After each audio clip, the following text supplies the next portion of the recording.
are now listening to Lauer Road Radio. Hey, welcome one and all to the #1 podcast, winter, spring, and fall. Talking sports for the thrill of it all. Hey, talking life, but we're killing it all.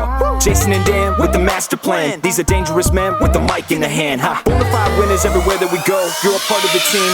Lauer Radio. Dad light, thug light, bright lights in sight. All right. What? Dad light, thug light, bright lights in sight. All right. Yeah. Dad light, thug light, bright lights in sight. All right. Bonafide winners everywhere that we go. You're a part of the team. Lauer Radio. Let's get it. What? At Tanagra When the Walls Fell, this is Dan Owings coming at you another time for Lauer Road Radio with my co-host, as always, Jason. How you doing today? I've been very, very, very busy. I get it. I've got 5 kids. I mean, and no one told you to do that, you know? No, God did. It just happened that way. I don't know. I don't know if he said be fruitful, multiply. That's what we did. He did. We were listening. Okay.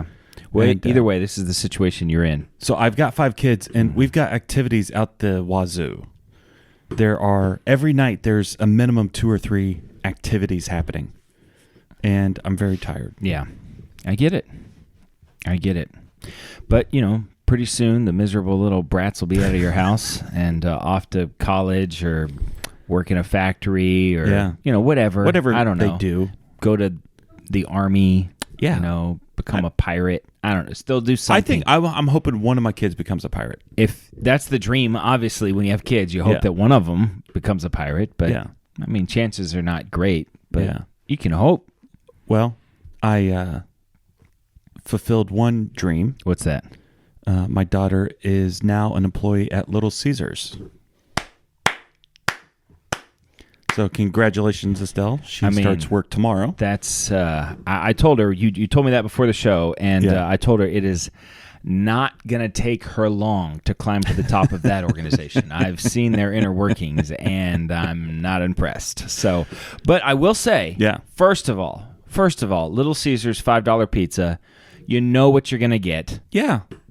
It's not your Papa John's, it's not Donato's, it's not your artisanal pizza place. Dollar for dollar, pound for pound. Dollar for dollar, pound for pound. It's as good as it gets. It's as good as it gets. Yeah. Now, you give me the Little Caesars thin crust, pepperoni, leave me alone. I'm going to take care of that.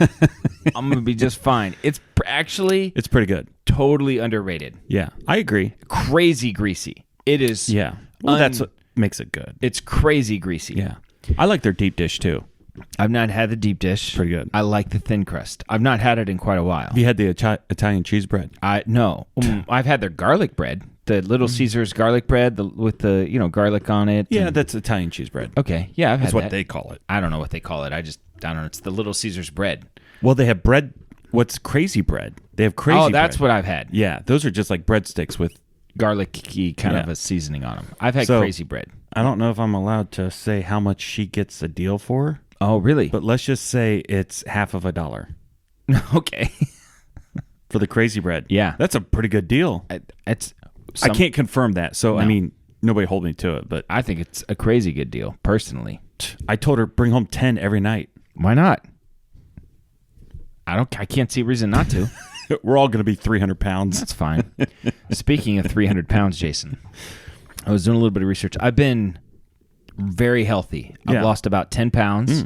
I'm feeling very good. I've been fasting, eating keto, drinking water, walking 10,000 steps. Yeah. I mean, I'm doing all the things. It's been about a month that I've been making good decisions, and I'm down about 10 pounds. I mean, I'm down like 8 pounds or whatever since I weighed myself first, but I took a while to weigh myself because I was nervous. So I am quite sure that I'm probably lost about 10 pounds. So I was doing a little bit of research today, and Jason, I will be overweight, according to the internet. The World Health Organization. I don't know. Yeah. Maybe. I will be considered overweight once I lose 30 pounds. Yeah. As it stands now, Google, all of these websites consider me obese. Yeah, and so you are. Yeah. I'm 5'10". I weigh 238 pounds, At first, I typed in 138 on accident, and it said, you're normal. I was like, hey, that's great. I'm doing okay, you know? And then I was like, wait a minute, that's 138. So Let me add 100. let me just add a Lincoln. Benjamin. Yeah. Let me just add a Benjamin onto that. And anyway. You went from normal to obese. Obese is what they have me at. Now, am I overweight? Yeah. Sure. I feel like they should come up with something in between overweight and obese.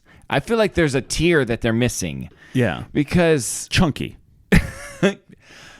So you're overweight, and now you're chunky. Uh-huh. And now you're just obese. Yeah. I'm okay with that. And I would say that I'm chunky. Yeah, you're chunky. Well, but according to the internet, I'm you know obese. why? It's because... And I'll be obese until I lose 30 more pounds from where I'm at now. And then you'll be on the upper end of heavy. Then I'll just be heavy. I feel like normal, overweight, heavy. Oh, okay. And then...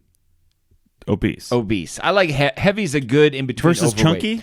Yeah. I kind of like the chunky. Overweight's like, okay, you should be at 183, 185. You're just overweight. And you're at 190 something. You're overweight. You weigh more than you need to, you know? And then I think you get to heavy. Like yeah, you're kind of heavy. Yeah. And you're heavy. You're you know? heavy. All right. And I'm heavy, okay?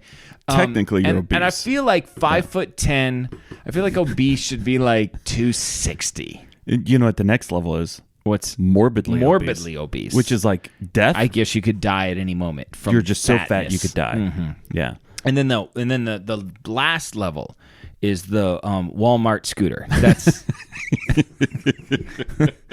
so you've got underweight, and then average, good weight, and then overweight, and then heavy, and then obese, then morbidly obese, and then Walmart scooter, You know, and I'm proud to say I've never been at the Walmart scooter level. Yeah. So I feel good about that. So I was just at my son Gus's baseball practice, and I'm looking out over the field. There's about 12 kids.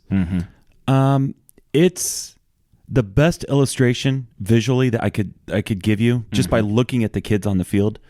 It's like NES ice hockey. Okay. I don't know if I know what you mean, but you're gonna have to explain to some original people. Nintendo entertainment system. The original Nintendo. Everybody looked back then. Yeah. Every character to everything looked a little bit like Mario. Yeah. Because they were all working off of the same stuff. But in ice hockey specifically, you had a choice between 3 characters. There were 4 players on each team, or 5. 4. There were 4 players on each team. 4 and a goalie. 4 and a goalie. Yeah. So it's 4-on-4 hockey with a goalie, and you got to choose the country. There was Sweden, Canada, Russia, USA, USA. And that was, I feel like maybe Germany or something. Germany, I think Germany. Yeah. Okay. So you could pick your country, but it didn't matter. All the countries were the same. Yeah. And now once just you picked changed your the country, color of your jersey. That's all it did. Yeah. And then once you picked your country, then you could pick your lineup. Your 4 guys, right? Which you had 3 to choose from. Right. Which was fat guy, skinny guy, and medium guy. So fat guy could crush the puck. Yes. Like he could hit it so hard. And skinny guy was fast. And skinny guy was super fast, and medium guy was a little bit of both. Yeah. So on Gus's team, of the 12, there's 5 fat guys. 5 skinny guys. Yeah. And 2 medium guys. Is Gus a medium? He's a medium. I got Gus at a medium. Yeah. He's not skinny. He's not fat. He's a medium guy. Yeah. And he performs in the medium range. Yeah, he's got not as much power as the fat kids. Yeah. Not as much speed as the skinny kids. Yeah, he's medium. He's got it. Yeah. I mean, sometimes I would have a whole team, 4 mediums. That might be a good lineup. But the problem is if you get in a fight with a fat guy, you lose every time. Murders you. Yeah. So I liked 1 fat guy, 1 skinny guy, 2 medium guys. That was my lineup. Maybe 2 skinny guys. I like 2 fat and 2 skinny. You couldn't do 4 fat. No, you would get murdered. They would just the speed. Skate around you. Although if 4 fat went up against 4 skinny, I like 4 skinny because you're just never going to catch the skinny guys. Yeah, but you never have They just power. do circles around you. You get knocked over once and you're out. You go, your guy goes red and you go off to the corner. Yeah. Yeah. So it's interesting. It's funny just watching because they're all the same age. They're all 9, 10, 11 years old. And there's not any difference among any of them except bunch of fat kids. Funny about like bunch 9, of skinny kids, 10, and then medium 11-year-old kids is there's the 10-year-old fat kid believes that he is strong. Oh yeah. He's not stronger than the other kids. No. But he just It's like all he's got. And so he just walks around like he's strong or like he's going to hit the ball hard. He's not stronger than any of the other kids. A lot of times, I think the current day fat kid. Now, maybe the fat kid when we were younger was a little bit stronger. I agree. But the current day fat kid, the reason you're so fat is because you just sit around and play Fortnite all day. Eating cheesy bread. And so you have no muscles and you're just sitting there doing this all day, right? Yeah. You're weak. You're absolutely weak. The skinny kids are stronger than you because they're out doing stuff. Right. Now, back when we were kids, everybody was pretty active.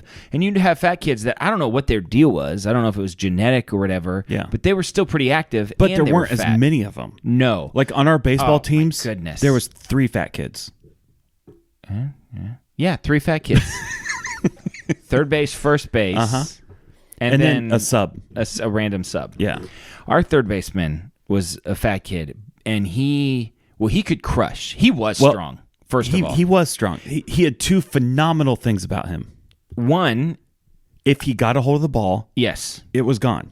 He would crush it. Yes, if he swung for the fences every time. Yes. And then the other thing is, in the field, playing third base, if it was within his range, he would catch it and throw the guy out every time. Yeah. Now, he wouldn't didn't take move. a step. No. Yeah, if he had to move one step to the left or right or to catch a fly ball. He would slap the glove, slap the arm, and throw it flat-footed. Yeah, he never moved his feet Never the whole moved time. his feet. Just, you know what I mean, and just throw it.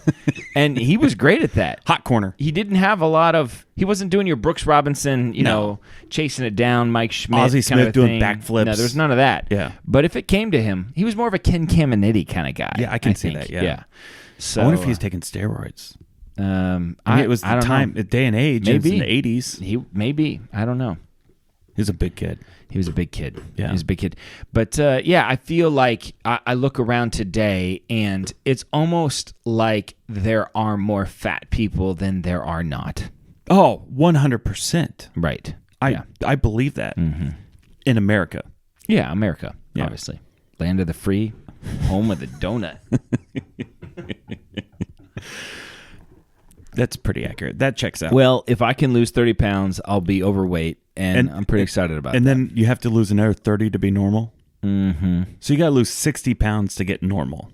Yeah, I'll be considered normal. See, so I was going to say this earlier. The 60 reason pounds. why that's figured the way it is, it's the World Health Organization. They average in like Chinese people that are like tiny. Yeah. Like their frame, Japanese, their frame is smaller. Yeah, I have a Welsh kind of Nordic, Yeah. you know. Yeah, you can stick with that. Yeah. German. Sure, German. Yeah. They're stocky. Stocky. Hefty. It's between heavy and obese. Yeah. Husky. Husky. There's a clothing section. Well, listen, in the wintertime, you want a little husk. I was at JCPenney a couple years ago. Yeah. And I was looking for some pants, and I'm also, here's the other thing about me that people might not know, because if you just watch the show, you don't. I've proportionately short legs. Yeah. I have very short legs. Yeah. So I'm looking for my size, you know, and I found this whole rack. I'm like, this is me. This is perfect. This is me. And I look up. And there's a big sign above that said Husky Boys. And that's when I started to rethink my life.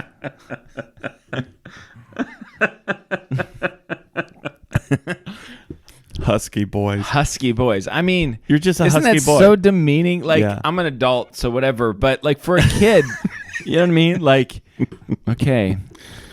You know, Let's go to the all right, Husky Boy section. Francis, we're just going to have to go to the Husky Boy That's a section. great fat kid name. Francis is a great fat kid name. Yeah. Augustus is the classic because of Yeah. Augustus Glump. Right. But Francis is a good fat I picture kid name. Francis from Pee Wee Herman. Is that what it was? Francis. That's probably where it came from in the Yeah. recesses of my brain. It's another good fat kid name.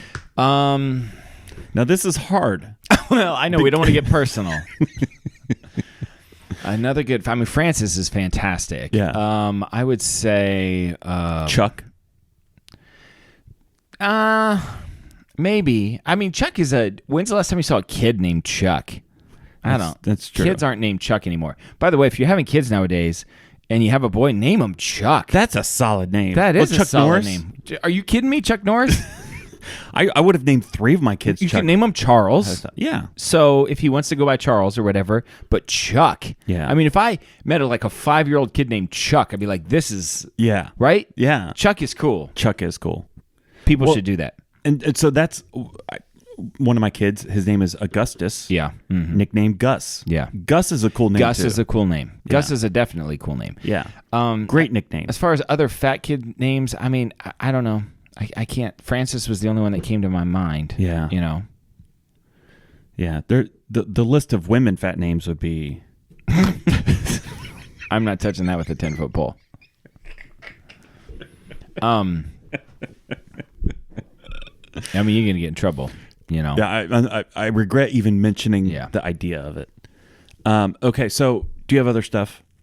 I mean, you know. I mean, I've got a whole list of things, but Well, along the way, I'm taking, I'm doing everything possible to lose weight. So Yeah. I've been doing a colon cleanse all week. that's fun. I like that. Yeah, Yeah. and it's. If you go to Raisin Rack, I got it from. they have a super colon blow.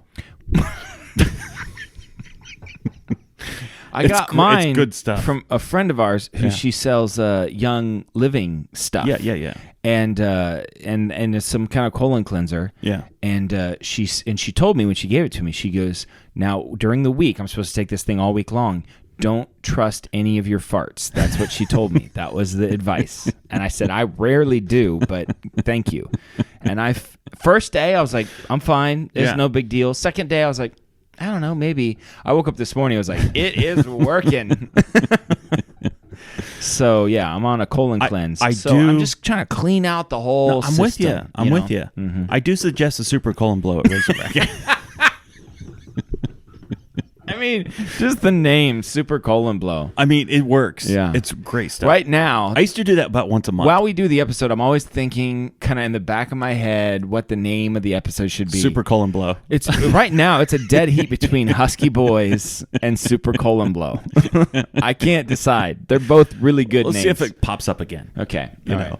So Estelle had a question on the way over, and she started phrasing it, and I'm like, hold it, save it for the show. Oh, okay. So Estelle, do you want to Talk into the microphone. Talk into the microphone. I didn't say move the microphone, just speak into it. Sorry. How long do you think is appropriate for the time to text somebody? Like somebody texts you, do you wait 2 or 3 minutes or Oh, like you respond don't immediately? like you don't want to text back immediately and look like a weirdo. Yeah. Well, I think there's a lot of factors at play. Is this a young gentleman that's come calling? Is this? Is I it come that? to call upon your daughter. You what? Come again? I mean, there's a lot of factors. Yeah. I mean, if it's if you're texting Michaela, my daughter, yeah, text right back. It's not that big of a deal. You know, your parents, you text them back immediately. Immediately. Yeah. I mean, I should get a reply for you before I even press send. Unless you're driving. Well, obviously, unless you're driving. Well, you get. I mean, obviously. Well, That's when not you're super driving, I obvious. want your thing on. So anyway, so the parents, but now you get out of that family zone. Yeah. I've waited. This is a good question because I've waited before. I've gotten a text and started to reply and thought, nah, I don't want to be like a weirdo. Like I'm just waiting for your text. Yeah. So I feel like depending on how well you know the person, 30 to 90 seconds. That's pretty quick. Is what you should give. I think that's pretty quick. I mean, you could wait longer than that, you know. Yeah. But I would say, you know, but I also think it's good to be courteous and to give people that respect. Yeah. What do you think? Well, once again, there are multiple factors here. Well, yeah. A lot of times in the notification, you can see the first sentence of what they're texting you. Yeah. So sometimes if it's interesting, I see. I will go ahead and read it and because sometimes they know if you read your messages. I have my thing turned off. I need to figure out how to do that. Well, they asked me when I set up my phone, and I was like, yes, I don't want people to know whether I've read their text or Well, not. see, it works that way on Facebook Messenger, too. Yeah, Messenger, though, it does. That's what I'm I don't saying. know So how to fix that. I wish you could, but it pops up and it says, the first sentence, and there's been many, many people who have sent me a message. Yeah. And I read it. I saw who it's from, and I read the first sentence. I'm like, I'm not even going to open it. I don't even want to open it. This is tomorrow's problem. This is tomorrow. Why do today What you can put off till tomorrow. what you can put off till tomorrow? I've lived my life that way. And look where I am. a husky boy. Husky boy. So yeah, multiple factors. I tend to do it just as soon as possible. Like when I read it, I text. I think now, it's courteous. Having said that, like today, I had my phone. So at my job, you're not supposed to have your phone. And sometimes I do, sometimes I don't. Sometimes it's in my pocket. Today, I purposefully put it in the van. Mm-hmm. And I didn't pull it out until, like a lot of times I'll look at it at break or lunch or something like that. Mm-hmm. Today, I didn't look at it at all. Mm-hmm. So I get my van at the end of work and I look at it. I had like 18 messages from lots of different people. Mm-hmm. So that's like overwhelming for me. Yeah. Like to do it as they come. Sure. Mm-hmm. It's like you're on top of it. Mm-hmm. So I think there's an element of as people are texting, you just reply. Yeah. Because I'm text from coaches and parents and all stuff about she's graduating this weekend.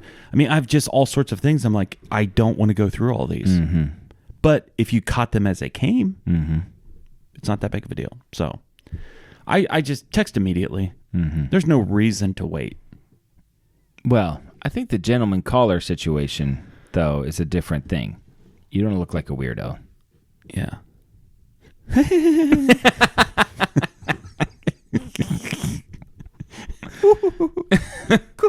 Yeah. Konnichiwa. I don't know what that is. I don't know what it is either. All right. You want to do the Netflix suggestion of the week? Is it Super Colon Blow? Yeah. I mean, it's good stuff. it makes me nervous. I feel like I would only do that if I knew I was going to be on vacation. But I also don't want to spend. I also don't want to spend my vacation on the toilet. To me, in some ways, that'd be the best vacation. Sorry, kids. Speaking of the beach, got the Super Bowl. Yeah. Because I get nervous then about going out. Like, you know what I mean? Or maybe Amazon Prime or something like that, like YouTube. Like, what's the bathroom situation at Stella's graduation? You know, Harding High School. You never know. It's in the school? No. Football field. Football field. Yeah. I mean, there's going to be a couple times where I get up. You could wear a diaper. I could wear a diaper. All right. Jason, what is your Netflix suggestion of the week? My Netflix. Well, don't you look at me like that. Okay. My Netflix suggestion of the week is by a person who I disliked for majority of my adult life. Oh, okay. Until very recently. Now, wait a minute. Can I guess who it is? Yeah. Bill Maher. No. Oh, okay. No. I still don't like him. Okay. So this guy, he's turning a little bit. Okay. The way I view him. Okay. Michael Moore. Oh, jeez. Now listen, I think my whole life I thought he was a crackpot. Okay. I find myself tending to agree with him on a few things. Okay. And I think he's so far left and I'm so far right that we've kind of like circled back around in some areas. Yeah. They kind of overlap. Well, I feel like Bill Maher's doing some of that too, actually. He is. Yeah. Well, I think the extreme wackos on the left are exposing themselves. Yeah. And a lot of people's like, wait a second, I don't want anything to do with that. Right. Those people are crazy. Now, I will say, not all Democrats are crazy. There is a legit reason to be a Democrat. I believe in social programming. I believe in strong, healthy environment. All these other things. I'm still waiting for the legitimate reasons. I'm just saying, I don't hate all Democrats. Good. That's good. Okay? Uh-huh. But the far, far left, those people are crazy. Yes. They're unreasonable. Unreasonable. And so Michael Moore did this. He was the producer on this, and another guy worked with him to put it together. It's called Planet of the Humans. Okay. So you can watch it on YouTube. You can also watch it on Amazon Prime. Mm-hmm. And originally, it was banned like on all platforms when he released it. Nobody wanted anything to do with it, which that's a good sign. It's a very good sign. As a documentary guy, that's what you want because you know that you've hit some buttons. Right. And so the whole premise of the documentary is green energy is a scam. Really? I mean, I know that it's a scam. I know. But I'm surprised that he's saying this. It's big time. It's worse than whatever you think it is. It's worse than all of that. PragerU has done some good things about this. I mean, I've watched a lot of their stuff. They've got some good information about it. The cost to do all of the equipment itself is ridiculous. Outrageous. And it has a limited lifespan. It's like ridiculous. 10 years or something. They spend millions of dollars for a 10-year project that they have to replace. Didn't Joe Biden just say, was it Joe Biden? Who was it that just said, because people were complaining about gas prices, and he said if you had gotten an electric car, then you wouldn't have this problem? I didn't hear that, but that angers me. So, like, what an idiot. The battery technology is horrible. Yes, yeah, no. And really not good for the environment. That's what I'm saying. It's everything about it, it's not green at all. No, it's quite the opposite. And all of these windmills and solar, it's a scam. I know. And it costs more electricity to run it. I know. Than it does not to. And the upkeep and then the stuff that you have to replace on it. Yeah. That's like metal. All of this stuff. They have to run the power plants because if the wind stops, I'm serious. I know. If the wind stops, then it all gets shut off. They have to run the power plant as a backup to the wind. Same thing with the solar stuff. Which it's running now anyway. And the same thing with the solar stuff. Like solar technology is great for like a radio. Like you've got a radio or you get a little solar charger to charge your phone for hiking. Right. It's great for stuff like that. Right. But you talk about powering cities, factories, it's just not going to work. No. Not going to work for the environment. It's not going to work for anything. Yeah, but people are getting rich off of this stuff. Yes. That's what the deal is. Right. Yeah. Government contracts. Well, good. I never thought this phrase would come out of my mouth. Good for Michael Moore. Good for Michael Moore. Yeah, you should watch it good for on real. Him. What's it called? Planet of the Humans. Planet of the Humans. I can find it on YouTube. YouTube and Amazon Prime. It's very, very Amazon good. Prime. It's done very well. I recently got the PBS documentary thing on Amazon Prime, channel, Yeah. I've been really enjoying it. It's a lot of fun, but that's not my Netflix suggestion of the week. But I am going to watch this. Yeah. Tell me the name one more time. Planet of the Humans. Planet so think of the Planet of the Humans. Apes, except it's Planet of the Humans. That's fantastic. And I think most people feel like they can't even talk about stuff like that. You know what I mean? They just feel like, oh, you can't even, mention that this stuff is... for me, I immediately tweeted Michael Moore, and I have a couple ideas I'd like to pitch to him. Well, because once again, I think we're going to agree on some things. Well, I think he's definitely probably a free speech guy, which is what Bill Maher's got going for him. Well, and see, that's the thing. It's getting clamped down right now, and it's backfiring on them. And so they're like, wait a second. They have been Have you watched that Adam Carolla, Dennis Prager, No Safe Spaces? No. I keep on meaning to watch it, but it's just going to make me mad too. So I'm kind of like, I don't know. To me, I'll watch it when I'm already mad one day. So I've been watching a lot of Louder with Crowder. And his Change My Mind segments and all this stuff. He interviewed this lady from Germany who was arguing the fact that free speech is bad, that you shouldn't be able to say whatever you want. I mean, it's absurd to think. It is absurd. And she's living in America. Yeah. Like, the whole thing is absurd. Free speech. You should be able to say whatever you want. Now, no matter how wrong it is. Yeah, no, I totally agree. Free speech. 100%. Free speech. You can't yell fire in a crowded place. Yeah, obviously. Stuff like that. There's some things like that. Dangerous things. But as far as like ideology, beliefs, racism, hatred, awful things. I do think some things ought to be like medical advice. We're not doctors. Sure. Yeah. I'm not going to tell people to go. But that's not what we're talking about. We're talking about like they're suppressing this because they don't want to hurt people's feelings. Right. And my thing is let the stupid people talk because the more they talk, they expose themselves. That's right. And the people that are wise, that have some knowledge, let them talk, and maybe they'll help some people out. Right. So Louder and Crowder, real quick before we get off of that, YouTube kicked him off. Yeah, he's suing YouTube. Good for him. Like a real lawsuit. I hope he sues them for $1 billion. I hope he wins. Yeah. Until he's back on YouTube, which I don't know how long that's going to be. He's on Rumble. Okay. So that's if anybody's looking for his show, he's on Rumble, and I that's my new show. That's my favorite show right now. Yeah, I love it. He's great. Yeah. All right, my Netflix suggestion of the week is found on Netflix. It's called Manhunt: Deadly Games. Now, I've already suggested Manhunt Unabomber. This is a series that they're doing. I think it's originally Discovery Channel that's doing it. But then Netflix picks it up. It's there. Each season is 10 episodes. So the Unabomber one was great. It starred the guy that plays Vision. Oh yeah. And then the main guy from Avatar. Were the two main people in the Unabomber one. It was really good. Super captivating. 10 episodes long. You find out stuff that you never knew before. It's really good. So this one is Manhunt Deadly Games. Okay. And it starts off, first episode, with the Atlanta Olympic bombing in the park there. Yeah. Now, Jason, if I say Richard Jewell, Yeah. what do you know? What do you think? What's your opinion of Richard Jewell? Like if Stella was like, "Hey, I heard the name Richard Jewell. Who is that guy?" He was the guy accused of the bombing. Mm-hmm. Reality, I don't know. Yeah, exactly. Right. He was the guy accused of it, right? Yes. So he's the one that found it.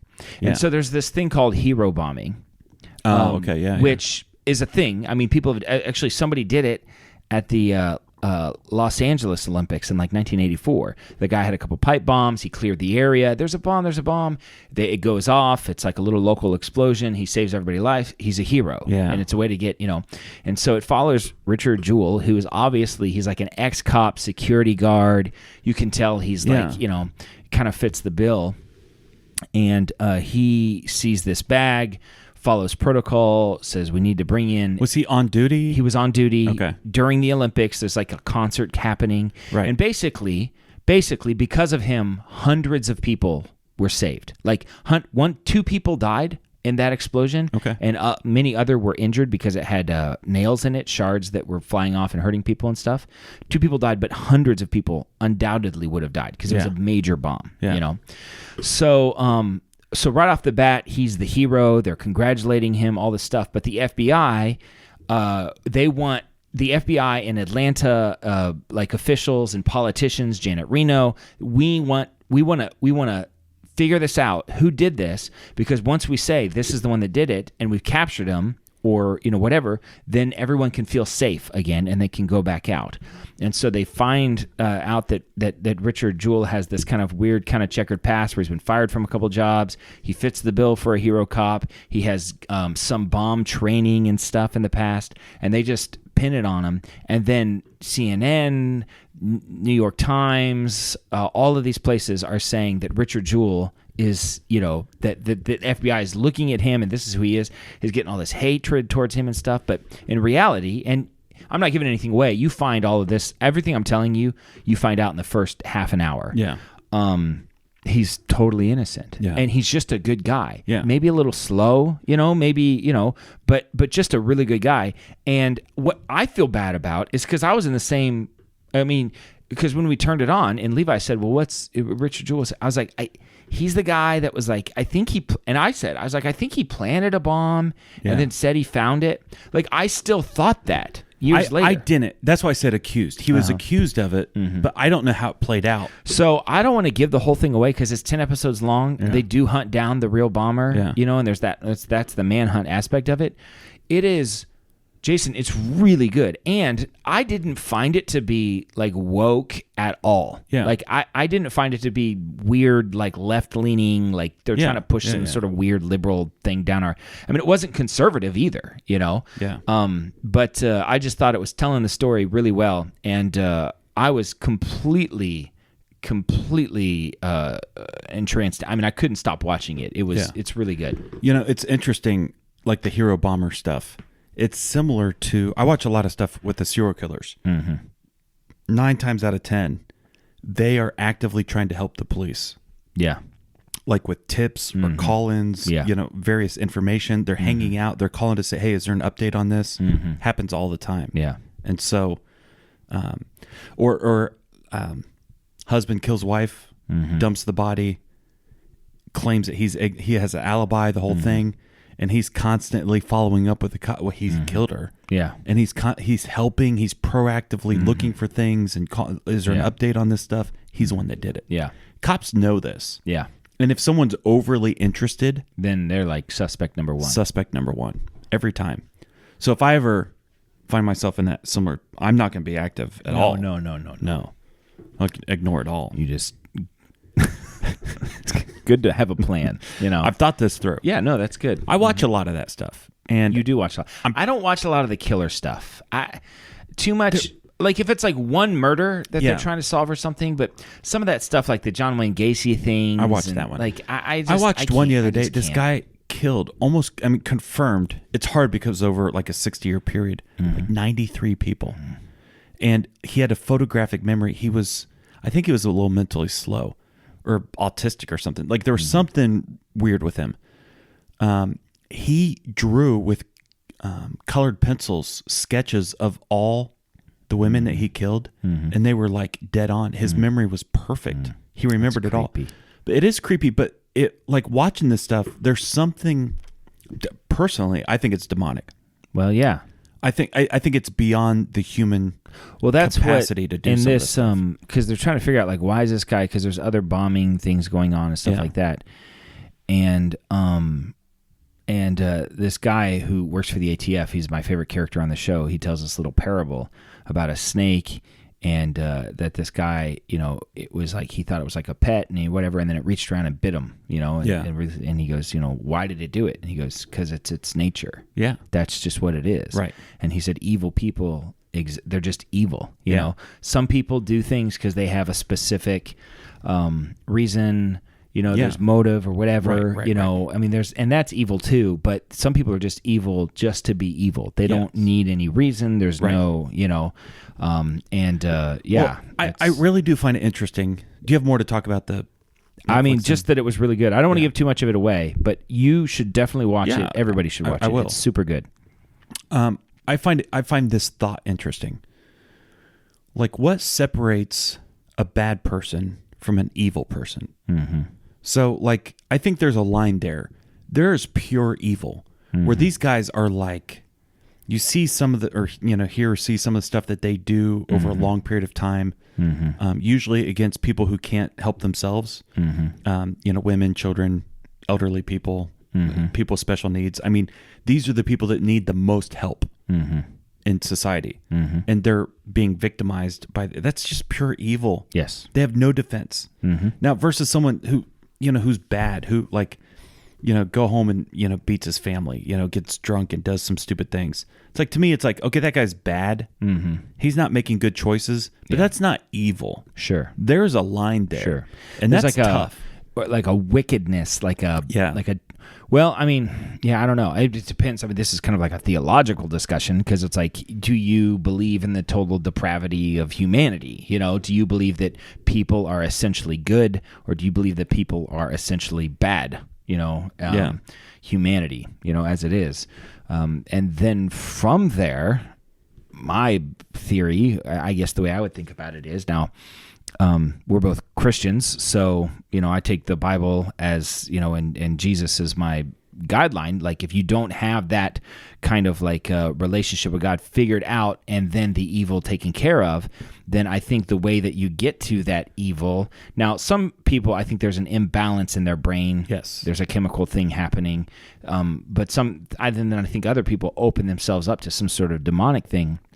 And I think that just happens one step at a time. Yeah, I think the older you get, the more entrenched and reinforced your beliefs become. So, like, someone who's like 14, 15, 16, or my kid's age or something like that, they don't know what they believe. They think they do, but you don't have a whole lot of life experience. You get in your 20s and 30s, you experience a little bit of life. Those thoughts and ideas that you have become reinforced, or you change them. And then there's a point where that just intensifies over time. You see very few people at age 40, 50, 60 change in life. Sure. Most people, they're set on a trajectory at a young age, and it advances from there. Yeah, I would say, I've said this before, older people, like if you go into like a retirement home, you will find in that place the nicest and the meanest people on the face of the earth. That's what I'm saying. It just intensifies. And it starts at a very young age, which is why if you're a young person, you have to get on the right track immediately. Yeah. You have to. Yeah. It only gets more. Yeah. I worked at a retirement home. I was doing drywall there. I wasn't working with the patients. And I had to do, there was all of these there was a roof leak situation, so the ceiling had all of this patchwork that needed to be done in the dementia ward. So I'm in the dementia ward, and they I have to go through like 2 doors, security checkpoint just to get in. It's like very, and when they let me in, they're like, there's a guy here, it's Mr. Smith or whatever. He is gonna try to use you to get out of here. Like, you just need to know, and he's very good. Like, you need to know that, Yeah. And he would come by about every 15 to 30 minutes and would say something that was like if they hadn't warned me, the guy he'd walk up. He's like, what's the fastest way to get to the parking lot from here? Like, is that door better or is that door better?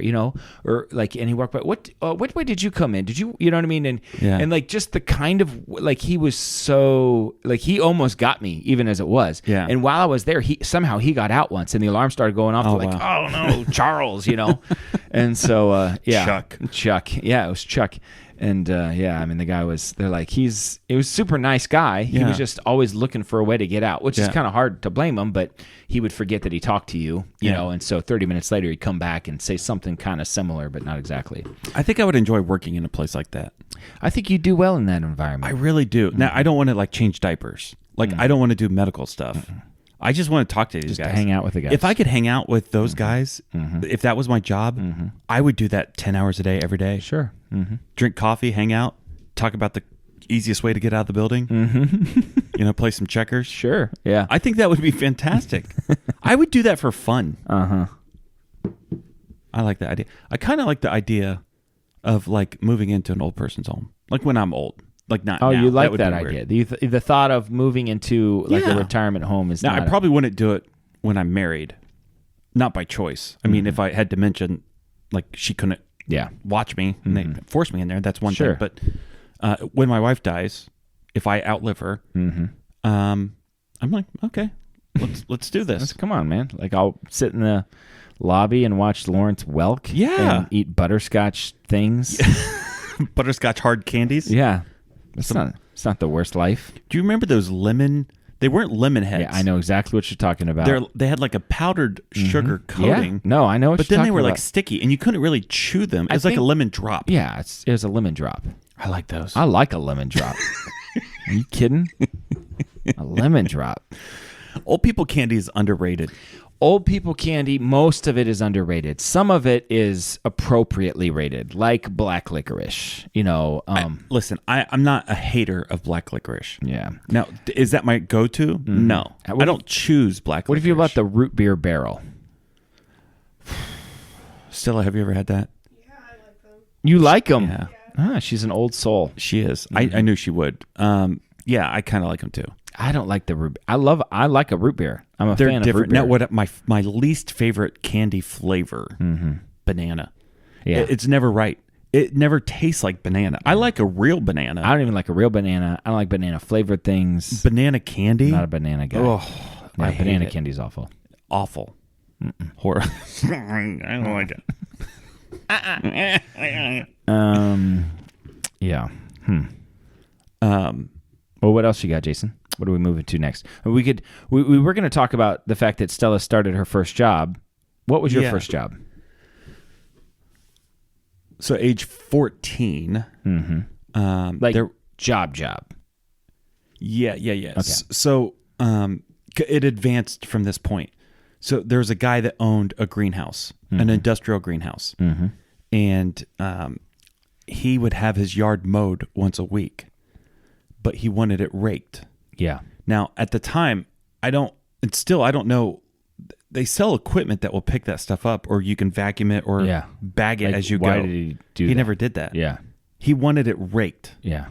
So I think you and I both. Oh, yeah. I remember being out there. So I was age 14. You were like 12 or 13. Just in this giant yard raking grass. Huge. And it had to be 1,000 2 or degrees. 3 acres of just raking grass. In hindsight, we should have just bought a big leaf blower. Yeah. And then just taken the profit after that. Like, that's what we would do now. Oh. We'd be like, take our first, rake it the first couple times until you can get enough money to have a leaf blower. Like one of those big push ones. Yeah. And just, and then we're going to be done with it in 30 minutes. Yeah. Absolutely. Yeah. I think it was some sort of like, I don't know, just to get us out of the house to do something. Yeah, it was probably like Dad probably told them like it doesn't matter what they do. They just need to get out of the house. They need to do something. He probably didn't even want the grass raked. He's like, I don't really want the grass raked. Like, it's good for the yard to keep the grass clippings there. But if they got to do something, well, they need to just rake the yard. How much do we pay him? Like, what? How much should we get paid for that? Like $10 each. Yeah, for like it was like $20 for the two of us. For the two of us, and 4 or 5 hours. Yes. It was awful. It was awful. Yeah. So and so that transitioned to working at the greenhouse, which was not a whole lot better, depending on what job you. And when you're entry level into that greenhouse, they say crap rolls downhill. Now let me say this though. I think most people, when they picture greenhouse, they picture this like little tiny glass house. Oh, sure. With like 6 plants. Yeah. Now, this is like industrial greenhouse. This is mini greenhouse. Thousands and thousands of poinsettias for Christmas, and thousands and thousands of geraniums for the spring. Yeah. I mean, it was a massive operation. Yeah. And most of the people there, the workers, were female. Yeah. And there was 4 or 5 guys. We were 2 of the 5. Yeah. And young. And young. Yeah. Meaning we had to do all the hard, heavy lifting. I think the worst job at the greenhouse was hanging shade cloth. Yeah. Right? I about died. So every season, for different reasons, in the greenhouse, you want shade on some things, and sometimes you don't want shade on them. Yeah. And so there's these big kind of like tarp kind of material things. They were heavy, and they were It was like black. a net, like a real dense net. Yeah, like a dense plastic net kind of a thing. And they were pretty heavy, and they were black. Yeah. And we would have to, just with like bungees and stuff, like hang them on the frame of the greenhouse. Right. With poles, we'd push them down. Yeah. But you had to climb up there and do stuff, and you had to wear gloves when you were up there because a greenhouse is hot. But you know what's hotter than a greenhouse? The beams at the top. Yes, the top of the greenhouse. Yeah. If it's 100 degrees down there, it's 200 degrees up there. So you have to wear gloves because, like, if you touch the metal, you would hear it like sizzle. It was hot. 160, 170 degrees. Crazy. It had to have been, right? And we would just hang. That would be our job for the day. Hang shade cloth in this entire greenhouse. And at that moment, I realized this is stupid. Yeah. There's a better way to do this. Yeah. Because it's literally taking all day. Let me just climb up there. Yeah. And I'll walk down the beam instead of like pushing it down the whole way. And I'll just walk down the beam. It was faster. So it was faster for like half an hour. We got half the job done. It was great. Then I'm dripping with sweat. Just drenched. Yeah. It's 160 degrees at the top of the greenhouse, dripping with sweat. Yeah. And I think the beam I was walking on was only like that wide, but I was like 16 at the time. Sure. So I'm like, I can do this. Indestructible. You'll never die. So I think all this is wet. It's the bottom of my shoes are wet. The beam's wet from all the sweat. And I slipped. You did slip. And 15, 20 feet up in the air. Yeah. I fall down. I hit my side on the beam. Yeah. Which hurt a lot. Yeah. Then I start falling backwards, and I caught myself on the beam, on the sizzling hot beam. And I'm like looking for a ladder. I'm yelling, Dad, get a ladder. And I'm like, find a ladder, run over there, and your hands are like beet red, blistering. Blisters right up the... Oh. That job was miserable. And you were such a jerk because, I mean, you're still a jerk. I want to clarify. Give credit to where credit is due. If we talk about depravity of humanity, do people change? Do they get better? Yeah. So anyway, we didn't have cell phones. No. We didn't have watches. It was a greenhouse. And there was a place you could go to use the restroom that also had a drinking fountain. Yeah. And that place had a clock. Yeah. That was where the clock was. So whenever every hour or two that you went to the restroom, you checked to see what time it is. Right. And, some days are going by like, man, time's going by really fast today. And some days at work, time goes by really slow. Right. And I was so gullible that every single time you got me, you go, I am going to the restroom. All right, Tay, tell me what time it is. And you come back, you'd be like, it's 4:30 and we get off at 5. I was like, are you serious? Man, this day is flying by. That's awesome. All right, man, let's keep going. And then about a half an hour would go by and I'd be like, it's got to be 5 now, right? Like, we're probably about done. You're like, no, I lied. It's only 3 o'clock right now. And I cannot, like, at that point, I wanted to climb up and jump off. You know what I mean? Like, it's one thing when you know it's 3 o'clock, but when you think it's 5 and then all of a sudden you find out you have 2 more hours of this work to do. Right, in the heat of the day. Yeah. Those were some good times. I remember when I worked at the greenhouse, they had me scrubbing the tables. The tables. Yeah. And so there's this solution. So the tables are 60, 70 feet long, about 5 or 6 feet wide. Maybe 8 feet wide. Maybe 8 feet wide. Yeah. And there's a plastic. And so every once in a while you have to scrub them. And there's this chemical compound. And whatever it was so dense that it was like literally like a half a cup for like 5 gallons. It's like gel, like a thick gel. It was like a gel. Yeah. And I was pouring it, and because I'm a genius, I really wanted to get it right. You know what I mean? And so I got the thing, and I'm like, I got it right by me, and I'm just making sure I pour it just right. You know what I mean? Because I want to hit that mark. And then I slipped because it was like full or something, and then a glob of it came out and went, directly into my eyeball, just straight. And this is this super powered gel stuff that kills everything. Everything. It's meant to go on the bench to kill algae and anything that's living. It sterilizes the bench. So I scream, I drop everything, and I run to my manager, and he takes me to the eye washing station, which is a miserable operation, which you just stick your eyes like that, like wide open, and then water is just rushing into it. Yeah. And I have to sit there for like 15 minutes like that. And then he takes me to Delaware Hospital, the hospital in Delaware, at which point they take this thing that's got there's like this tank that's got a saline solution, and there's a little tube running out of it. And at the end of the tube is like a suction cup. And that suction cup goes in your eye like a what's the one I'm looking for? When you don't wear glasses, but you wear contact. Yeah, it goes in your eye. The suction cup goes in your eye like a contact lens. And so you've got this thing in your eye with a tube coming out of it, and then they press a button, and then water just gets forced, the saline solution. Like flushes it out. And it's just pouring down your face. It was just flushing your eye out. It was, as bad as it sounds, that's how bad it was. It was awful. Yeah. So I can still see, now I'm remembering that I went to the eye doctor because I see floaties. So I'm wondering. No, I see floaties too, and I didn't get okay. the compound. So, quick story because we're out of time. We are out of time. I about chopped off my finger. Turn off the music. Stella, can you see that right there? On the camera, can you see it? Button turns on the music. Huh? Right there. Big old scar. Yeah. Mm-hmm. Got my finger stuck in a machine, big conveyor belt. I remember that. It didn't stop. It was the planter potting machine. The potting machine. Yeah, I was changing out the soil. Caught the front end of the bucket. I do remember that. Sucked it in. I think I was there when that happened. No, I was alone in the room. Okay. And I hit the emergency stop. I pulled it out. My hand is split open. Blood everywhere. You could see everything. Muscle, bone, the whole thing. And I was so worried. Our dad was the manager. Yeah.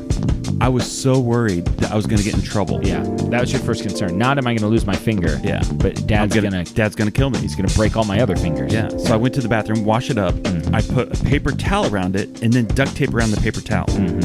I went back to work. Yeah. Dad comes in like an hour later. He sees my hand all bundled up in blood and all this other stuff. He goes, "What'd you do?" I told him. Yeah. He goes, "Is it bad?" I said, "Yeah." He goes, "We'll talk about it when we get home." So when we got home, we cut it open and looked at it, and Mom was furious. Yeah, well, furious. You should have taken care of that. Went to the ER, urgent care, I don't know what it was, and they had to glue it because it was ripped. There was no stitching to be done. Yeah. So they put a whole glue patch on my finger, and it was bad. It really was bad. Yeah. No, I remember. I lost my hand that day. So that was fun. All right. So Stella, anything less than that, you'll be fine. Honestly, as long as you don't stick your head in the oven, you'll be okay. So, all right, this is Dan signing off for Jason, reminding you to always keep your stick on the ice and never wear the blue sweats. Sit, boo, sit. Good dog. I have spoken.